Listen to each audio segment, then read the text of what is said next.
અમેરિકામાં વિદેશીઓના વિઝાને લઈને ટ્રમ્પ સરકાર હવે વધુ કડક પગલું ભરવાની તૈયારીમાં છે. અહેવાલો અનુસાર અમેરિકી સરકાર 2 લાખ સુધીના વિદેશી નાગરિકોના વિઝા રદ કરવાની પ્રક્રિયા શરૂ કરી શકે છે. જો આ કાર્યવાહી અમલમાં આવે તો અમેરિકાના ઇતિહાસમાં એક સાથે સૌથી મોટી વિઝા રદ કરવાની કાર્યવાહી બની શકે છે. પરંતુ આ વાતને સમજવી જરૂરી છે કે હાલ 2 લાખ વિઝા રદ થઈ ગયા નથી. સરકાર આ પ્રકારના કેસોની ઓળખ કરીને તબક્કાવાર કાર્યવાહી કરવાની તૈયારી કરી રહી છે અને અંતિમ સંખ્યા બદલાઈ પણ શકે છે. કયા વિઝા સરકારના નિશાન પર? આ કાર્યવાહી મુખ્યત્વે B1 અને B2 વિઝા સાથે જોડાયેલી છે. B1 વિઝા સામાન્ય રીતે બિઝનેસ પ્રવાસ માટે આપવામાં આવે છે. VO1 કયા વિઝા સરકારના નિશાન પર? આ કાર્યવાહી મુખ્યત્વે B1 અને B2 વિઝા સાથે જોડાયેલી છે. B1 વિઝા સામાન્ય રીતે બિઝનેસ પ્રવાસ માટે આપવામાં આવે છે, જ્યારે B2 વિઝાનો ઉપયોગ પ્રવાસન, પરિવારની મુલાકાત અથવા કેટલીક તબીબી જરૂરિયાતો માટે થાય છે. અહેવાલ પ્રમાણે 2016 થી 2026 દરમિયાન આપવામાં આવેલા આવા વિઝા ધરાવતા એવા લોકોની તપાસ થઈ રહી છે જેમને અમેરિકામાં પ્રવેશ્યા બાદ એસાઇલમ એટલે કે શરણની માંગણી કરી છે અથવા હાલમાં તેની પ્રક્રિયામાં છે. આ કાર્યવાહી માટે અમેરિકી વિદેશ વિભાગ અને હોમલેન્ડ સિક્યુરિટી વિભાગ સાથે મળીને કામ કરી રહ્યા છે. ટ્રમ્પ સરકારનું કારણ શું છે? અમેરિકી સરકારનો તર્ક એ છે કે B1 અને B2 વિઝા ટૂંકા ગાળાના મુલાકાત માટે હોય છે. સરકારનું કહેવું છે કે કેટલાક લોકો મુલાકાતી તરીકે અમેરિકામાં આવ્યા બાદ ત્યાં લાંબા સમય સુધી રહેવા માટે એસાઇલમની પ્રક્રિયાનો ઉપયોગ કરે છે. અમેરિકી અધિકારીઓએ આ પ્રકારની અરજીઓને ઇમિગ્રેશન વ્યવસ્થાના દુરુપયોગ સાથે જોડીને જોવાની વાત કરી છે. એટલે સરકાર હવે એવા કેસોને અલગથી ઓળખવા માંગે છે જ્યાં ટૂંકા સમયની મુલાકાત માટે મળેલા વિઝા બાદ વ્યક્તિએ અમેરિકામાં રહેવા માટે એસાઇલમની અરજી કરી હોય. કાર્યવાહી એક સાથે નહીં, તબક્કાવાર થઈ શકે. અહીં 2 લાખના આંકડાને લઈને પણ મહત્વની વાત છે. અમેરિકી વિદેશ વિભાગે ચોક્કસ સંખ્યા જાહેર કરી નથી.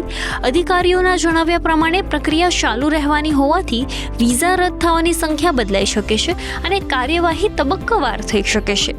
જોકે એસોસિએટેડ પ્રેસને મળેલા સરકારી દસ્તાવેજો અને અધિકારીઓ પાસેથી મળેલી માહિતીના આધારે 2 લાખ સુધીના લોકો અસરગ્રસ્ત થઈ શકે છે એવો અંદાજ સામે આવ્યો છે. એટલે હાલ આને 2 લાખ વિઝા રદ થઈ ગયા તરીકે નહીં, પરંતુ 2 લાખ સુધીના વિઝા રદ કરવાની તૈયારી તરીકે સમજવું વધુ યોગ્ય છે.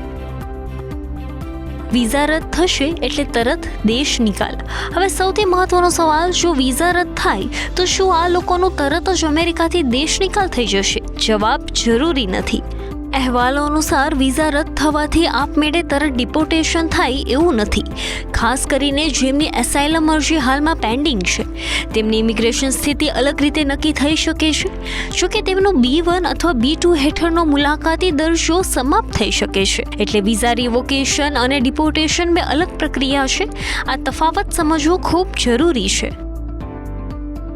અમેરિકાની ઇમિગ્રેશન નીતિ વધુ કડક બનશે. આ સમગ્ર કાર્યવાહી ટ્રમ્પ સરકારની મોટી ઇમિગ્રેશન નીતિનો એક ભાગ છે. છેલ્લા સમયગાળામાં વિઝા અરજદારોની તપાસ વધુ કડક બનાવી, વધારાની માહિતી માંગવી અને વિવિધ કારણોસર વિઝા રદ કરવાની કાર્યવાહી જેવી બાબતો પર સરકારનું ધ્યાન રહ્યું છે. અમેરિકી અધિકારીઓએ આ પગલાંને ઇમિગ્રેશન નિયમોના અમલ અને વિઝા વ્યવસ્થાના દુરુપયોગને રોકવાના પ્રયાસ તરીકે રજૂ કરે છે. બીજી તરફ આવી નીતિઓ સામે કાનૂની પડકારો ઊભા થવાની શક્યતા પણ છે. 2 લાખનો આંકડો કેટલો મોટો? જો આ યોજના કોઈ મોટા ફેરફાર કે કોર્ટના હસ્તક્ષેપ વિના અમલમાં આવે તો 2 લાખ સુધીના B1 અને B2 વિઝા રદ કરવાની કાર્યવાહી અમેરિકાના ઇતિહાસમાં સૌથી મોટી સામૂહિક વિઝા રદ કરવાની બનશે. હાલ આખી પ્રક્રિયા અંતિમ તબક્કે પહોંચી નથી અને અસરગ્રસ્ત લોકોની ચોક્કસ સંખ્યા પણ સ્પષ્ટ નથી, પરંતુ સંદેશ સ્પષ્ટ છે. ટ્રમ્પ સરકાર અમેરિકામાં ઇમિગ્રેશન અને વિઝા નિયમોને લઈને વધુ કડક વલણ અપનાવી રહી છે.